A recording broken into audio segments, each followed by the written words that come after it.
Mecheto do mitole mikudo zanzan egbeyin azan gagbe azan fotongo gbero li asun meo minado mi meyin agbokogbe tonle do planet yo lo venu so ena ke fifa wa asupa sipotenti we me makaudo asu alo we me mando asusia tuno jiro planet no po ni o ero di dero jiro dagbe na tunu do wan isi apakwe ama kana tuno jiro nu wiwa nu e na blo bene ro akwezizan wutu tuna de me be na san ko sama litame kon ero ni de ni osin wa lo to le menu egbe bokana tuno jiro andu kanjiro agbaza meyo mimon mokoton azomeo ele modo jiro awajije na de ni ro azome we kwe akana zanwe we kwitenego mimekai agbozuka metonleo mimolo jiro asupa sipotenti won yin ojale wo jije ntaun bo imamu asumeton lamo imamu asimeton edaru kanjiro agbaza meyo we me kai toro mi na lo we me ma do asu alo we me ma do asia ani mo tuno jiro mo koton e kuso lini meo akwesi apako mi na do mi do planet yo Jupiter ero dagbe wa mi me toro lewe mo kana bo don toro le kumlo jiro lunachi ko pede mi no egbesi azangbe e kan ya zo si apako o edudo doju pepepe nu aligro kike na wa mi abo mi na pe o na hu gan mo koton we kwe mi na zanwe we kwe ko aton nu ko atongo mi me kai we rubule o mi na do mi kumlo jiro mi na to la super sipotenti on kondo pode nu kiko de podoro meditenti supo tí o mi makado aso a o mi mado asia mi na do no we yin si apako yo nu mo koton ahe aje nu kundoji mi wa akwesi apako yo mi na do lo jiro akwezi kanto na li dobo akwe kige na timo na bi akanto me do igbe akara ebo tun ko lo jiro mo akara level blue dede no akwezi zan do de wa gbon amayo blue na lebo zagun mo bo bi kina ego sin alo to me na me na o gan si apako yo mi na do ko lo we ni dogudo ndudu e ko vividin alo ndudu de takro to me ko pedin yo nu mo koton we ni depo tí o ahanu de so we ni depo do egbe si azangbe mi kala do lo ja so me o taragbe tinwe we pin anazan we pin atongo e wa dagbe mi meyin jemole mi me kaya gasale o mi na do mi polojo nu kikodo asuka sikole tenti to ajije de mi we me makado asu alo we me mado asia mi na do no kumlojiro nuko ina tinwe ro apa ni ope yo ani tun kumlojiro emi do na rebo wulibo no emi de pede mele bo blu mi de do pede mi kala do no kumlojiro akwesi apako yo elo de kumlojiro akwesi kanto yo uve pede na debe bo akwedo nukun ade alo no edo nukun ade la question apako yo gege na timo de ababule wagbon ina wagbon mo la mena ro gan isi apako yo mi na do nukun loju we ni cho agbaza to e mama kikulo jabio la menwe akara ebo tun kun loju azomede suo elu loju we ni tepo bonu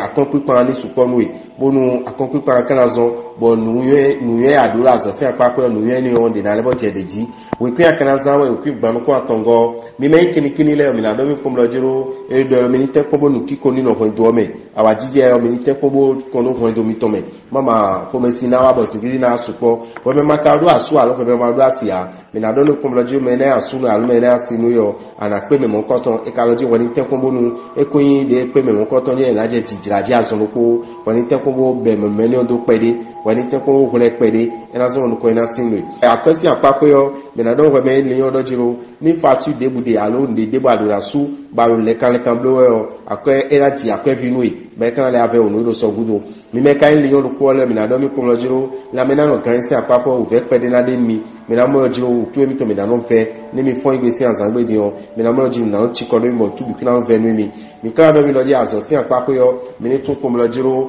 nu dagbe de jawe mi azo si apapo bo mi ke tra na ko so cho bo mo ko to na jalo mi ni we pe mi na zanwe we pe wo go mi me kan yon da lo jile o mina do mi kumlo jiro awajije ba super sipotenti kondo kodo mitenti wa me makaudo asu alo me mado asia mina do no kumlo jiro ani tuno planet yo venu so planet ni o ero dagbe wa nuwe tí wa kan tun kumlo jiro question apako yo ero di do jiro ve debu na de no ero egbesi azangbe ya question apako lo po mina do no kumlo jiro wa me ka tuno jiro akode ro kodo mi teme de kodo mi ero woni ya de mo koton sinko buna mo agbon la mena ro kan si apako yo e ma dunu dize kwewo mo jan e kan imede pipe si apako de suo e na blozi na wo me gbada e kun lebo yin dagbenu agbaza meton wo mi kan tun kumlo jiro azome yo e do jiro suru e na pe mi la azome suru ona zo bonu ko ina tin mi bonu kigina wa asomi tome we kwi mi na zanwe we kwi kunkun enego mi me ka enu dagan le mi na do mi kumlo jiro mi na mo lo jiro mi ma yo blu akome sina wa super sipotenti bo o hun kiko na wa wendu ome mi kra do no kwa me balance bu ma do aso alubu ma do asia mina do ne produit mene asunu alu mene asinu yo nu mo koton we ma do nu kun mo koton le dino egbesi azangbe o chuo we me ka balance yo mina do ne kun lo jiro ale tuno dagbe natin we do a question apako town dagbe kanatino da question apako yo ala tun kun lo jiro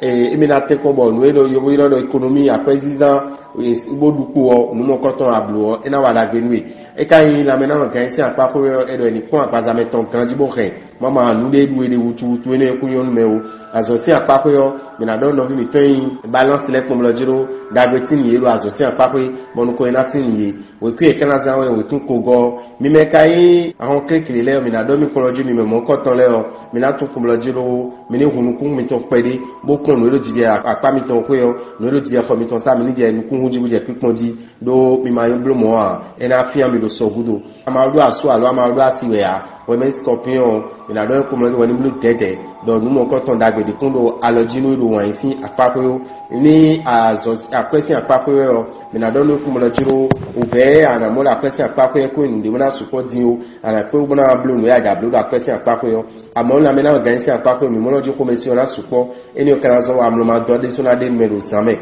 mi kana le bodo we me scorpion ko mo jiro ani tuno jiro azosi apako yo do jiro azomete na inu kon me de su no sin awibo na zo to jawe o nuko ina tinu edeme we ku akana zawe we ku wo lopo go mi me kai sagitele o mi na don mi pomloji o mi no yo gada to lele mi mo lo ja super potenti yon kon do ko de awa jijede we me makado asu alo we me mado asia bo to lo jiro mi na pe mele bo me ni okran me jomede me we so ma le kon do mi na pe lo examen to me mo ko to la pepegbe be na won ina no to lopo mi to e kai sagitele o mi na don mi lo jiro akwesi apako yo minitun kumlo jiro betona chiti mna mi akwe betona chiti mna do alomi betona chiti mna so akwe mi ton e ko do asikon koko ena sojo mi lo egbesi azangbe ni kan bodo saite ro jiro ena lo ganji la gbazame tiwe kan tun ro jiro azosin apako yo elo jiro